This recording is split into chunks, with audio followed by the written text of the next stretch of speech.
comedy is an often overlooked and underappreciated genre. Just think of what gems it has given us over the years. While a small number of horror comedies make it to the mainstream each year, to be hungrily gobbled by starving fans of the combo genre, a vast array of these movies will never make it farther than the bottom server of your 15th favourite streamer.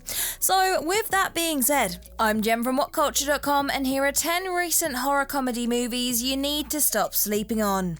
Number 10. Slotherhouse. Slotherhouse is the latest in a long tradition of taking the irresistibly cute and turning it into our worst nightmare, with hysterical results too. Where Gremlins, Critters and Cocaine Bear came before, Matthew Goodhue's Slotherhouse treads anew, inviting us into the world of Emily Young, who wants more than anything to be elected sorority president and will do about anything to get there. Anything includes adopting a sloth, which she wrongly presumes will ramp up the cute factor and help her win the popular vote.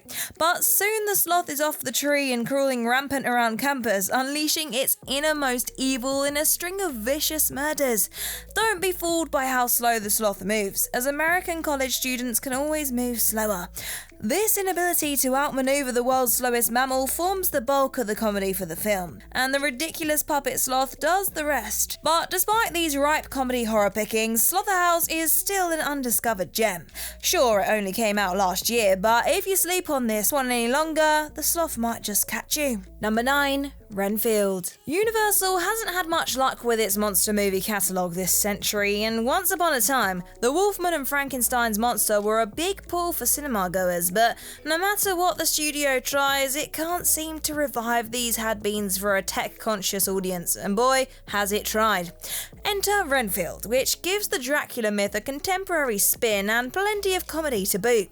Nicholas Hoult plays the titular manservant who, having been the Count's servant for 100 years or so, finds himself wanting more. And it takes him attending therapy, meeting spicy traffic cop Rebecca, and getting caught up in a war with local mobsters to break free from the shackles of his servitude and begin carving out a life of his own. Tremendously camp and self-aware, Renfield has Nicolas Cage playing Dracula, which ends up releasing the best version of the character the 21st century has seen. Despite this wondrous performance, Holt's reliable charisma and an additional injection of laughs, blood and chaos from cop Rebecca and Parks and Rec alum Ben Schwartz, audiences wrote this one off out of hand. The fact of the matter is, hardly anyone saw it. The film took only $27 million, a third of its budget at the box office, and hype has been non-existent.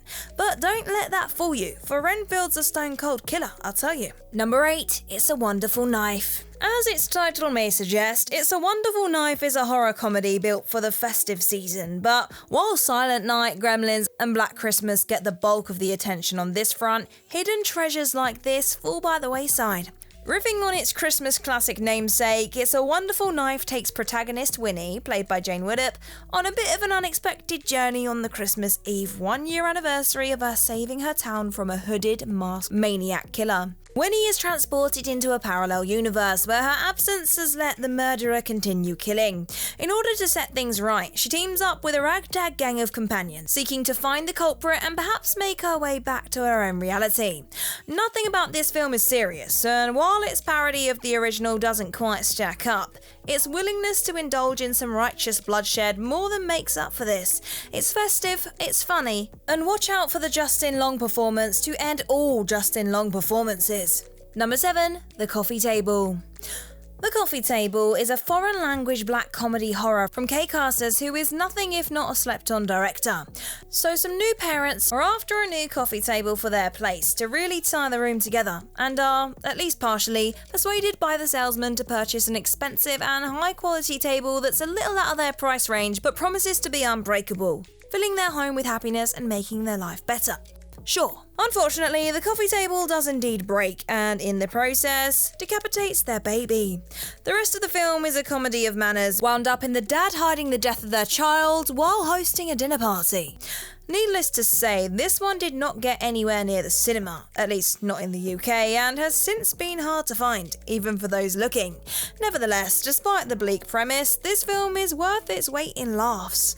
Just be certain you can stomach the horror. Number 6. Sissy. Despite its sunny disposition, Australia knows how to do a killer indie horror movie. Check out The Loved Ones and Little Monsters if you don't believe so, and Sissy is just that. Aisha D stars as Cecilia, a social media influencer whose invite to her best bud Emma, played by Hannah Barlow, the film's writer-director's bachelorette weekend, turns dark when she comes into conflict with Emma's other friend, Alex, who nicknamed her Sissy and bullied her to the point of brutality during their younger days. Through a series of intensely awkward interactions and Alex's best efforts to turn Emma and her other friends against Cecilia, things turn violent, and the young influencer has to find creative ways to conceal her shattering psyche and, quite literally, hide the bodies. Made for and distributed by Shudder directly to their streaming platform, Sissy suffers from the limited exhibition that every film of this kind receives. Aimed at and primarily consumed by only the most unwavering horror fans, it has lost out on the more mainstream audiences it would have had on Netflix or Prime, strangled by the very niche that created it. But it's not too late to wake up and give it the time of day.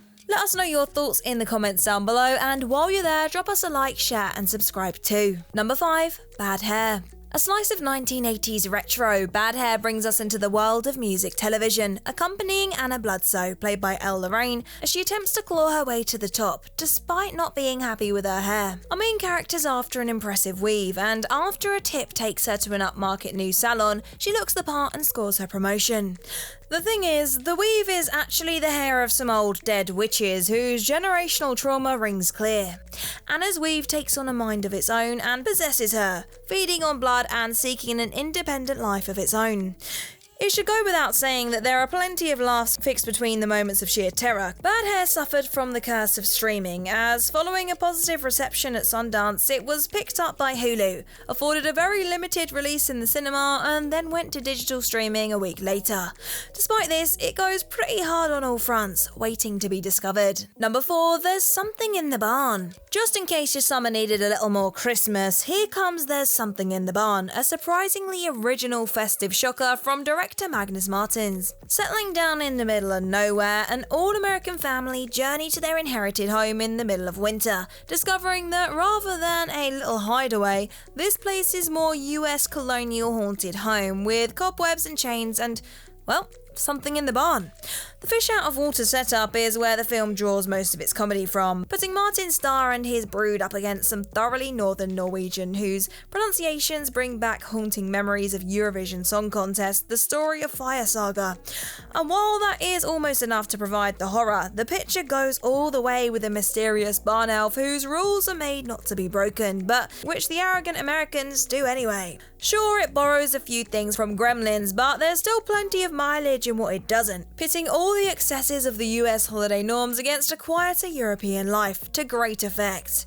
And despite few people seeing There's Something in the Barn during its short cinematic run last Christmas, it makes perfect viewing on the run-up to this one. Number 3, I Blame Society. Gillian Horvit's self-conscious, self-aware, self-starring indie horror comedy I Blame Society sends the director into a parallel world where her career isn't going anywhere fast, and in which she comes to realise that her filmmaking abilities align rather well with, strangely enough, murder. Embarking on a new understanding altogether by turning her creative output towards the snuff film, Gillian scouts locations, sets up hidden cameras, dresses her scenes and kills people she has deemed bad, all in the name of boosting her career and getting a good movie out of it. Unfortunately, it all goes to her head, and despite not getting any direct kudos for her new direction, Gillian is constantly seeking to go that bit further than her previous kill/film.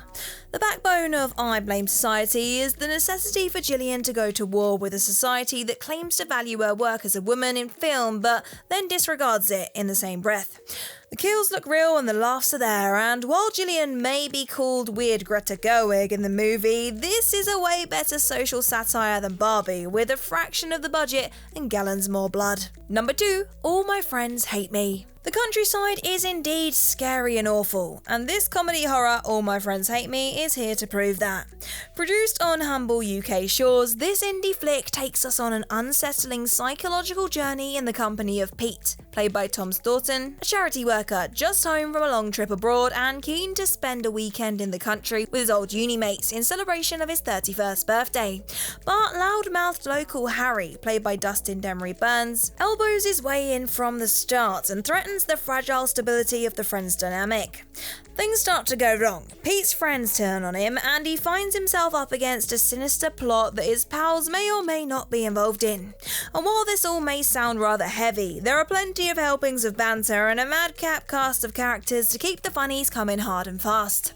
The film premiered at Tribeca and was picked up by BFI, but got limited cinema time and has pretty much gone unnoticed by the horror establishment. Granted, it's not easy to get a small budget British indie horror out these days, but unless you're subscribed to BFI's own streaming service, there's a good chance you've never heard of All My Friends Hate Me. And number 1, PG, Psycho Goreman. This movie is a rare beast indeed. A low-budget, practical effects-led, straight-to-streaming comedy horror that looks like the Power Rangers and plays out like a live-action Rick and Morty on steroids, which not only doesn't suck, but might be the best thing in Shudder's entire catalogue. The titular Mr. Goreman is a galaxy-smashing space titan who seeks to annihilate Earth and the entire universe with it, but thanks to an unfortunate link he has with a magical gem, he finds himself under the thrall of sociopathic middle schooler Mimi. Mimi herself lives a life of mild absurdity, trampling over her parents, brother, the police, and the neighbourhood with a largely immoral agenda. Despite the killer alien's threats of torture and destruction, Mimi is unfazed, and this relationship provides this horror comedy's backbone for the whole escapade. And yet, in the face of this irresistible setup, hardly anyone has been to see Psycho Goreman. The pandemic derailed its South by Southwest premiere, and after managing a couple of smaller festival appearances along the way, it was acquired by Shudder. Now, as mentioned, Shudder is a great place for horror fans, but it also creates a limited viewership bubble for the films it hosts. Well, consider that bubble popped.